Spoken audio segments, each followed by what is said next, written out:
장갑은 싹 다 포기하고 기동성만 챙긴 미국의 M-레이저 전술 차량을 아시나요?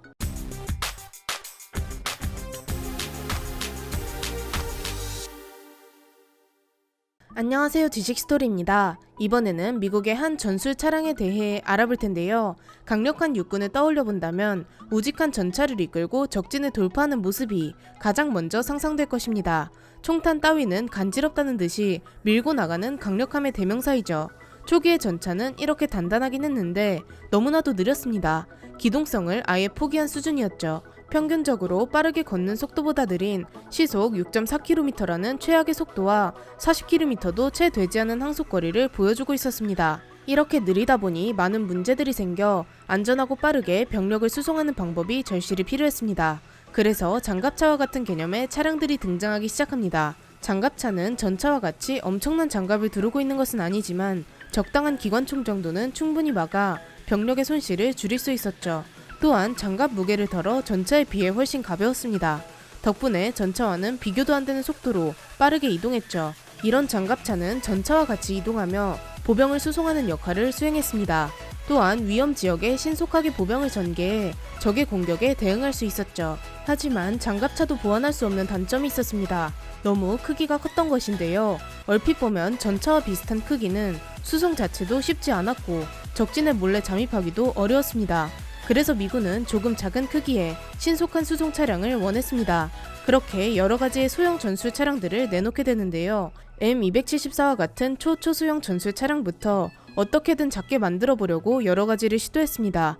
그렇게 등장하게 된 많은 전술 차량들은 장갑차보다 훨씬 안전성이 떨어지지만 속도는 어느 정도 보장되었고 크기도 작아 배나 비행기에 쉽게 실었죠. 그렇게 다용도 차량들이 서서히 자리를 잡아가니 미군은 다시 고민에 빠지게 됩니다. 이런 수송 트럭들은 전혀 방어력이 없다시피 해서 병력을 전혀 보호하지 못했고 이는 소중한 미군들을 잃게 되는 결과를 갖고 왔기 때문이죠. 따라서 미군은 어느 정도 방어력을 갖춘 차량을 개발하고자 했습니다. 그렇게 개발된 차량이 바로 그 유명한 험비입니다. 과부 제조기라고 불릴 만큼 많은 사망사고를 냈지만 장갑차나 전차가 투입될 정도가 아닌 분쟁 지역에 미군들을 신속하게 수송했고 못 가는 곳이 없을 만큼 험지 주행 능력도 좋았습니다. 이런 장점들이 있었기에 미 군부는 험비를 좋아할 수밖에 없었습니다. 어떤 작전이든지 험비를 보내면 해결되었기 때문입니다. 물론 미군 장병들은 별로 좋아하진 않았지만 말이죠. 하지만 험비에도 문제가 여럿 있었는데요. 먼저 장갑차가 크다는 이유로 개발된 소형 전술 차량이 점점 커져서 무려 험비 같은 차량이 되어버렸습니다. 전장이 4.57m에 폭이 2.16m에 달하는 차량인데요. 소형이라고 부르기가 조금 애매합니다. 미국에서 사용했던 M113 장갑차의 크기가 전장이 4.8m에 폭이 2.6m 정도였습니다. 미군은 험비를 타다 괜한 목숨을 버릴 바에야 장갑차를 타는 것이 좋겠다는 생각이 들기도 했죠. 험비는 이렇게 컸던 탓에 헬기 수송도 힘들었는데요.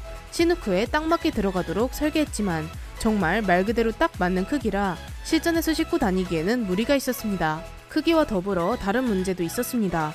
블랙호크 다운이라는 영화를 보면 알겠지만 레인저 연대부터 델타포스와 같은 최정예 특수부대까지 모두 다 험비를 타고 작전을 벌이는 상황이 발생합니다. 특수부대원들은 험비를 이용해 여러가지 작전을 펼치다 보니 험비는 특수 목적에 전혀 적합하지 않다는 결론을 얻게 되었죠. 장갑차보다 방어력은 약한데 크기는 어중간하게 커서 이도 저도 아닌 듯한 느낌을 받게 된 것이었습니다. 그래서 미국은 방어력이 약한 게 문제라면 강력한 험비를 만들면 되는 게 아니냐고 JLTB라는 지뢰 방호 능력이 있는 수송 차량을 만들었지만 엄청나게 커져버린 크기 때문에 전술 차량이라는 의미가 퇴색되고 맙니다. 일반 보병이나 해병대원들은 타라면 그냥 탔지만 델타포스와 같은 특수부대원들은 워낙 입맛이 까다롭고 마음에 안 드는 부분에서는 강력하게 반발했기 때문에 미 군부는 특수부대의 요구에 귀 기울일 수밖에 없었습니다. 심지어 특수부대원들은 그놈의 말반 전술 차량인 것들보다 말을 타고 다니는 게 더 낫겠다며 실제로 말을 타고 작전을 수행한 적도 있었습니다. 특수부대원들이 원하는 것은 치누크에서 소형 전술 차량을 타고 내리면서 신속하고 빠르게 작전에 들어가는 것이었습니다. 치누크에서 차량을 타고 내려오려면 치누크 내부 공간보다 훨씬 작은 크기의 차량이 필요했죠. 특수부대원들은 이런 차량 형태의 ATV를 원했습니다. ATV란 전 지형 차량이라는 뜻으로 어디든지 문제없이 주행이 가능한 차량입니다. 보통 액티비티 활동을 하는 사람에게는 친숙한 것인데요. 진짜 이 차량은 못 가는 곳이 없을 정도로 매우 뛰어난 험지 주행 능력을 보여주고 있습니다. 이런 차량을 만들어달라는 것이었죠. 사실 미국의 일부 특수부대에서는 ATV를 이미 사용하고 있었지만 민수용 차량을 쓰는 것이었기 때문에 적합하진 않았습니다.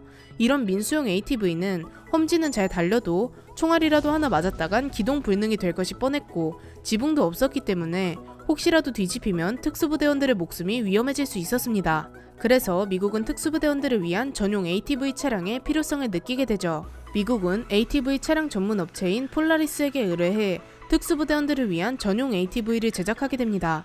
폴라리스도 델타포스나 다른 특수부대원들이 자신이 만든 ATV를 타기만 한다면 금전적인 이득 외에도 마케팅 효과가 탁월할 것이라고 판단합니다. 특수부대가 타는 ATV, 폴라리스 이런 식으로 광고하면 그야말로 최고 중에 최고였을 테니 말이죠. 폴라리스는 레이저를 주력 모델로 두고 있었는데 이를 군용 버전으로 개조하는 작업을 진행하게 됩니다. 그렇게 2012년 M레이저라는 특수 전술 차량이 탄생하게 됩니다. M레이저는 전장이 3.5m가량이며 중량은 950kg이니 기존의 험비에 비해 획기적으로 크기가 작아졌습니다. 최대 4명의 인원이 탑승할 수 있습니다. 최고 속도는 무려 시속 100km에 달하며 항속거리는 450km 정도입니다. 총 680kg의 짐과 사람을 실을 수 있죠. M레이저는 ATV라고 말하긴 했지만 매우 정확하게 말하자면 LTATV입니다. 즉 경량 전술 ATV 차량으로 분류됩니다. M레이저는 외관을 보면 쉽게 알 수 있듯이 장갑이라는 것이 없다고 볼 수 있습니다. 한마디로 탑승한 사람들이 총 맞기 딱 좋은 차량이라는 것이죠. 이렇게 한 이유는 특수부대원들이 기동성을 가장 원했기 때문인데요. 가볍고 빠르고 작게 만들어졌기에 적진에 쉽게 침투하여 특수작전을 더 쉽게 수행할 수 있습니다. 미국의 특수부대원들은 치누크라는 헬기를 굉장히 좋아하는데요. 어디든지 착륙해서 병력을 전개할 수 있기 때문입니다. 험비는 치누크에 잘 안 들어갔지만 M레이저는 치누크에 정말 잘 들어갔습니다. 치누크만큼 자주 쓰는 오스프리에도 M레이저가 잘 들어갔기 때문에 헬기를 이용한 항공 수송에 있어서 매우 큰 장점을 보였죠. 더 작은 크기의 항공기에도 위에 롤링바를 접어서 탑재할 수 있습니다. 이렇게 작고 아담한 특징 덕분에 차량에 4명의 특수부대원들이 타고 잠시 치누크가 작전 지역에서 지면에 붙어주기만 한다면 쌩하고 헬기에서 튀어나가 작전을 하게 되는 것이죠. 마찬가지로 돌아올 때도 헬기가 잠시 땅에 붙으면 M레이저가 헬기 안으로 쏙 들어갈 수 있습니다.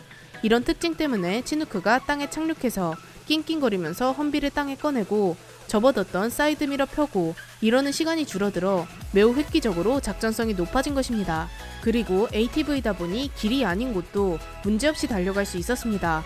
너무 가파른 절벽과 같은 곳이 아니라면 웬만한 산악, 진흙탕, 모래사장 등 못 가는 곳이 없습니다. 포장도로만 있다면 무려 시속 100km로 주행이 가능해 웬만한 저군용 차량은 M레이저를 따라갈 생각조차 못하게 됩니다. 크기도 작아 나무 사이로 요리조리 도망치는데 장갑차나 전차 또는 보병이 이를 추격하는 건 더 힘들죠. 또한 저렇게 문을 비롯한 장갑이 없는 것이 방어력에는 매우 취약했지만 특수부대원들은 오히려 좋아했습니다. 험비나 장갑 차량을 탄다면 문이나 차체 때문에 내부에서 외부의 적을 타격하기 매우 힘듭니다. 하지만 M레이저는 사방이 훤하게 뚫려있기 때문에 매우 쉽게 적을 공격할 수 있는 것이죠. 적이 대전차 미사일이나 기관총을 쏘기 전에 제거해버리는 방식이 가능합니다. 물론 이것은 특수부대니까 가능한 이야기입니다. M레이저는 평소에 이륜으로 구동하면서 연비 주행을 하는데요. 험지에서만 따로 사륜 구동을 실시해 험지를 돌파할 수 있습니다. M레이저는 등장하면서 특수부대원들에게 기존과는 비교도 할 수 없는 수준의 기동성을 보여주게 되었습니다. M레이저는 특수부대용이기 때문에 전투 상황별로 사용이 가능하도록 여러가지 개량형도 존재하는데요. 2인승 모델인 M레이저2가 있으며 4인승 모델인 M레이저4가 있습니다. 사실 4인승 모델은 총 8명도 탑승이 가능한데 추가 발판을 장착해 4명이 앉아서 타고 4명은 옆에 서서 탈 수 있습니다. 이런 깨알같은 장점들이 특수작전을 매우 수월하게 만들어줍니다. 미국의 특수부대원들은 처음 제공된 M레이저에 너무 만족해 미국 특수작전사령부는 2013년 9월 총 1,500대에 달하는 M레이저를 주문하기에 이릅니다. 이렇게 대량으로 구입해 많은 특수작전에 투입이 가능하다는 것을 확인하자 미 해병대도 144대의 M레이저를 도입했는데요. 이렇게 많이 도입할 수 있는 이유 중 하나는 바로 가격입니다. 한 대의 가격이 4천만 원밖에 하지 않습니다. ATV 치고는 비싼 가격이지만 3억 가까이 하는 험비에 비해 확실히 저렴하죠. 저렴한 가격을 비롯해 확장성을 확인한 미군은 여기에다 레이저 무기도 달려고 하는데요. 이 차량을 바로 LMADIS라고 부르기도 합니다.